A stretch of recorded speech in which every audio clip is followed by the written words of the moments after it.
ఆలస్యమైంది, సమీకరణాలు కుదరలేదని అంటుండ్రు. ఎందుకు కుదురుతారో సమీకరణం? మనసుంటే మార్గం ఉంటుంది. ఎవరు కుదరలేదు రాకుండా ఎందుకు కుదురుతారో సమీకరణలు? నీకు నీకు నన్ను పార్టీలో తీసుకున్నప్పుడు కదా మీ ఇద్దరు అడగం ఉన్నాను కదా, తెలుసుగా. మన పార్లమెంట్ ఎన్నికలప్పుడు రెండోసారి ప్రామిస్ చేసి మాటిచ్చినప్పుడు కదా మీ ఇద్దరు అడగం అంటే అది ఎట్లుందంటే ఒడ్డు దాటినాక ఓడమల్లయా, పొడు దాటినాక బోడమల్లయా అన్నట్టుంది. ఇప్పుడు సమీకరణం కుదురుతలేమని మన బట్టి విక్రమార్క గారు అంటుంది. ఏం కుదురుతలేవు? 9 మంది ఎమ్మెల్యేలు ఉన్న ఖమ్మం జిల్లాలో 3 మంత్రులు ఉన్నారు. ఎంతమంది ఉన్నారు?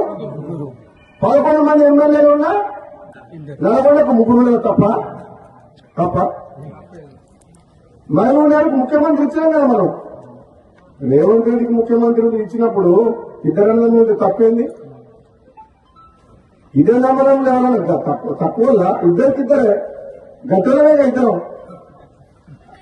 నేనేమంటున్నా, పదవి ఎవరికి ఎప్పుడు ఇవ్వాలని కాంగ్రెస్ పార్టీ అధిష్టానం నిర్ణయం తీసుకుంటుంది.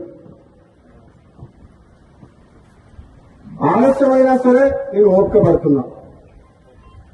పదవుల కోసం పాపులాడే వ్యక్తిని కాను.